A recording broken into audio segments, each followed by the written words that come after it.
वाराणसी। संजय सिंह ने circuit house में पत्रकार वार्ता के दौरान बताया कि वह 16 से 22 जनवरी तक मिर्जापुर से सारनाथ तक पदयात्रा करेंगे। इस पदयात्रा का मुख्य मुद्दा बेरोजगारी और सामाजिक न्याय होगा। उन्होंने कहा कि भाजपा के कार्यकाल में नौजवानों को नौकरी नहीं मिल रही और आरक्षण के नाम पर दलित पिछड़ों के साथ भेदभाव हो रहा है। सिंह ने शाहरुख खान के बयान पर कहा कि अगर विदेशी खिलाड़ियों को खरीदने या पाकिस्तान से मैच खेलने पर कोई आपत्ति नहीं होती तो शाहरुख की बातों पर भी आपत्ति नहीं होनी चाहिए। इसके लिए वे देवकीनंदन ठाकुर के बयान के साथ हैं। सिंह ने यह भी कहा कि आम आदमी पार्टी उत्तर प्रदेश में पंचायत चुनाव मजबूती से लड़ेगी और विधानसभा चुनाव की रणनीति बाद में साझा करेंगे। आईपीएल की टीम है केकेआर, उसमें कुछ बांग्लादेशी प्लेयर को खरीदा है शाहरुख खान ने। रहमान नाम है इस प्लेयर का, 9 करोड़ में खरीदा है। जिस तरीके से भारत में हिंदुओं के मतलब जो हिंदुओं का हत्या हो रही है बांग्लादेश में। मैं देवकीनंदन ठाकुर जी के साथ, मैं पूरा नाम लेके बोलता हूँ, मैं बाबा देवकीनंदन ठाकुर जी के साथ और जो विधायक हैं जिन्होंने बयान दिया है उनके साथ, या जो भी लोग ऐसे मत के हैं उन सब के साथ प्रधानमंत्री जी के घर के सामने धरना देने को तैयार हूँ। पहली चीज़ ये तय होनी चाहिए कि हिंदुस्तान की बिजली चुरा कर उस बांग्लादेश को दिया जा रहा है जहां पर हिंदुओं के ऊपर अत्याचार हो रहा है, और ये काम प्रधानमंत्री का मित्र अडानी कर रहा है। उसके हजारों करोड़ के व्यापार पे, धंधे पे चोट ना पहुंचे, इसलिए अब तक हिंदुओं पर हो रहे अत्याचार के बारे में एक शब्द भारत के प्रधानमंत्री ने नहीं बोला, एक शब्द। और बेगम खालिदा जिया जी की मौत पर उनके बेटे के सामने संवेदना व्यक्त करने कौन गए? भारत के विदेश मंत्री गए। उस पर आपत्ति क्यों नहीं है?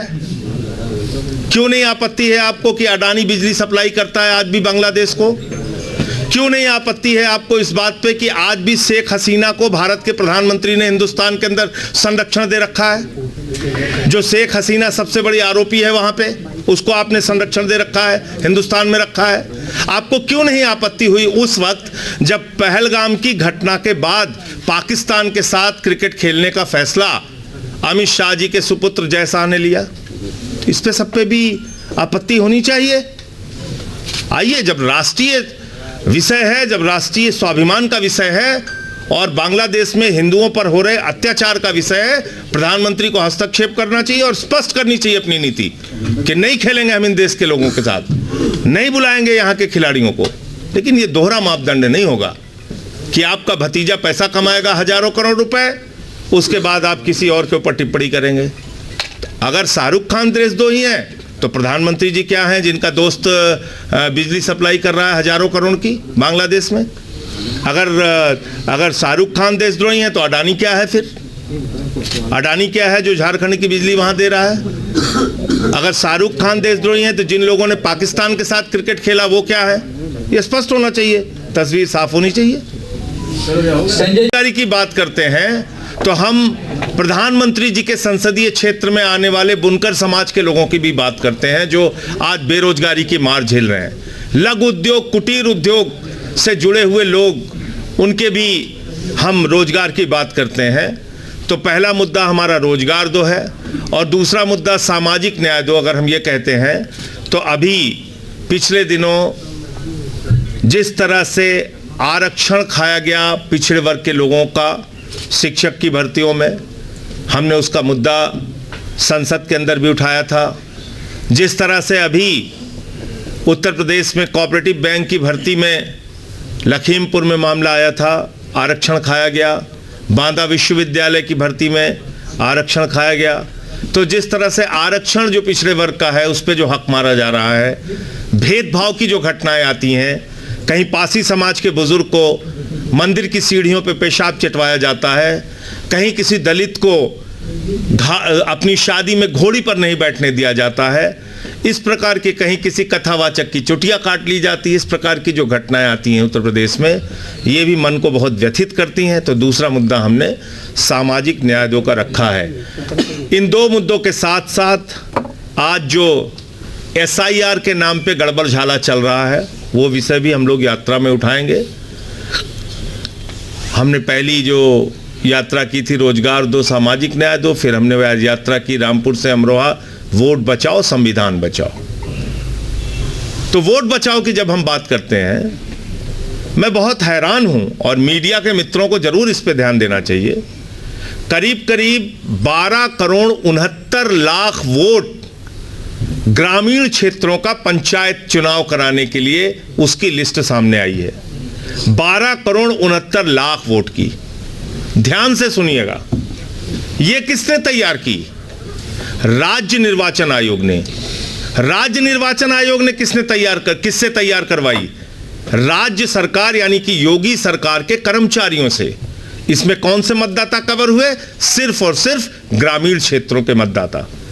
वो सूची क्या कहती है? 12 करोड़ 69 लाख मतदाता उत्तर प्रदेश में हैं। अब केंद्र सरकार के और केंद्रीय चुनाव आयोग के अधीन जो अभियान चलाया गया ज्ञानेश कुमार जी के नेतृत्व में, SIR का अभियान, वो अभियान कहता है कि पूरे उत्तर प्रदेश में मात्र 12 करोड़ 55 लाख वोट है। तो आप बताइए शहरी मतदाता कहां चले गए? जो ग्रामीण मतदाता 12 करोड़ 69 लाख है और इनके पूरे उत्तर प्रदेश के मतदाता 12 करोड़ 55 लाख है, तो फिर तो ये बहुत बड़ी गड़बड़ी का मामला है। आपने 1 करोड़ 26 लाख लोगों को उत्तर प्रदेश में रख दिया कि वो यहां से शिफ्टेड की कैटेगरी में है, यानी उत्तर प्रदेश छोड़ के चले गए। आपने ये बताया कि उन 1 करोड़ 26 लाख लोगों में से गाजीपुर का रहने वाला, बलिया का रहने वाला, बनारस का रहने वाला, सुल्तानपुर, फैजाबाद, आजमगढ़ का रहने वाला जो आदमी अहमदाबाद, मुंबई में रह रहा है, वहां का वोटर है या अपने गांव का वोटर है। काशी प्रांत की बैठक थी आम आदमी पार्टी की, जिसमें हमारे उत्तर प्रदेश के सह प्रभारी और जो काशी प्रांत के संगठन का काम देख रहे हैं, दिल्ली के 3 बार के विधायक अनिल झा जी उस बैठक में थे। पवन तिवारी जी हमारे प्रांत के अध्यक्ष और उत्तर प्रदेश के निवर्तमान प्रदेश के अध्यक्ष भाई सभाजीत सिंह जी, हमारे जिला अध्यक्ष कैलाश पटेल जी, मुकेश जी, देवकांत जी, मनीष जी, इन सब की उपस्थिति में आज बैठक हुई और ये तय हुआ कि तीसरे चरण की पदयात्रा मिर्जापुर में शहीद उद्यान से लेके वाराणसी, काशी में सारनाथ तक की जाएगी। ये लगभग 90 से 100 किलोमीटर की यात्रा है जो रूट पूरा तय हुआ है और 16 जनवरी से लेके 22 जनवरी तक ये पदयात्रा होगी और इसमें प्रधानमंत्री जी का संसदीय क्षेत्र है, इसलिए एक जो सबसे ज्वलंत मुद्दा है उत्तर प्रदेश का, रोजगार का,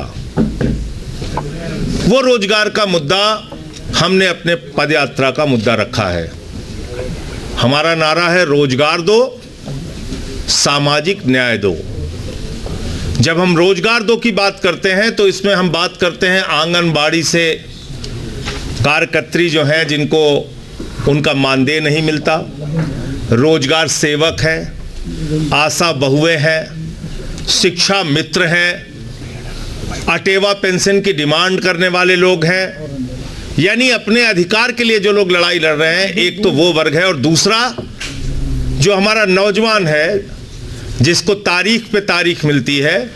एक नौकरी निकली, पेपर लीक हुआ, हाई कोर्ट सुप्रीम कोर्ट से स्टे हुआ, फिर वो मेहनत करता है, दूसरी नौकरी निकली, फिर पेपर लीक हुआ, एक के बाद दूसरा पेपर लीक, दूसरे के बाद तीसरा पेपर लीक।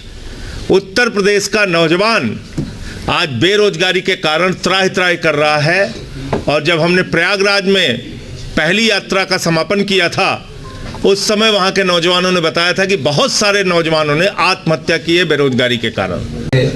ये जो मामला एनडीटीवी का था, एनडीटीवी ने कल वापस ले लिया इसको, तो आप इसको कैसे देखते हैं? और उन्होंने अब एनडीटीवी के मालिक तो कौन है वो तो आप जानते ही हैं, अब मैं क्या उस पर बोलूं। वो उनके किसके अधीन चला गया? जो बयान था ब्राह्मण विधायकों के लेकर, उसके ऊपर क्या कहना चाहिए? देखिए, ब्राह्मण विधायकों को लेकर जो बयान आया, ब्राह्मण विधायकों ने मीटिंग कब की? जब उनको लगा कि हमारी बात उत्तर प्रदेश की सरकार के द्वारा, उनके मुखिया के द्वारा, उनके लोगों के द्वारा सुनी नहीं जा रही है। इसके पहले ठाकुर विधायकों ने मीटिंग की थी। तो ये देखना भारतीय जनता पार्टी का काम है, लेकिन भारतीय जनता पार्टी के जो नेता हैं वो उनको डांट रहे हैं कि तुमने मीटिंग क्यों किया। बजाय इसके कि उनके मुद्दे सुने जाएं, उनको डांट पड़ रही है। खबरें आ रही है कि डांटे गए, बिगड़े गए। तो इस पे तो फैसला जो विधायक गण हैं उनको लेना चाहिए कि आगे वो क्या कार्रवाई करेंगे। मतलब थप्पड़ मारा है, आप इसको किस तरीके से देख रहे हैं इस कार्यकाल में? देखिए, बहुत दुर्भाग्य की बात है कि बीजेपी नेताओं का अहंकार बहुत चरम पर पहुंच गया है। उनके अहंकार का आलम यह है कि इंदौर में 10 लोग गंदा पानी पी के मर गए, तो एक नेताजी हैं विजय वर्गीय जी, वो कहते हैं घंटा फर्क नहीं पड़ता। कह रहे हैं फोकट की बात कर रहा है। अभी कैलाश विजयवर्गीय जी मंत्री हैं और उसी विभाग के मंत्री हैं जहां पे गंदे पानी, नगर विकास विभाग के मंत्री हैं वो, जो कि जिनकी जिम्मेदारी है शहरों में साफ पानी देने की। दूसरी बात, आपने बताया कि एक दरोगा जी को बीजेपी नेता के बेटे ने मार दिया। आज उत्तर प्रदेश में ऐसी आपको एक नहीं अनेक घटनाएं मिल जाएंगी जहां पर बीजेपी नेता अगर हैं तो आप कोई भी गुंडागर्दी करने के लिए, किसी को भी मारने पीटने के लिए स्वतंत्र हैं, और बलात्कार भी करिए तब भी आपके ऊपर कोई कार्रवाई होने वाली नहीं है, क्योंकि प्रशासन शासन आपके साथ खड़ा है। और कोई अगर विपक्ष का व्यक्ति है तो उसको झूठे मुकदमे में भी जेल डाल सकते हैं। तो ये कोई आश्चर्य की बात नहीं है। ये पंचायत के चुनाव के बाद आपके सभी प्रश्नों का उत्तर देंगे। अभी हम लोग पूरी तरह से फोकस कर रहे हैं पंचायत चुनाव में, और उत्तर प्रदेश में आम आदमी पार्टी जिला पंचायत के चुनाव मजबूती से लड़ेगी। संजय जी, बात की जाए तो दिल्ली में बीजेपी सरकार केजरीवाल पे एफआईआर दर्ज कराएंगे, इसको कैसे देखते हैं? इनके पास और कोई काम नहीं है। कभी संजय सिंह पे एफआईआर कराएंगे, कभी केजरीवाल जी पे कराएंगे, कभी मनीष सिसोदिया पे कराएंगे, कभी सत्येंद्र जैन पे कराएंगे। करा ले एफआईआर, करा के थक गए, जेल भेज के थक गए, आगे भी कराना चाहते हैं एफआईआर, कराएं।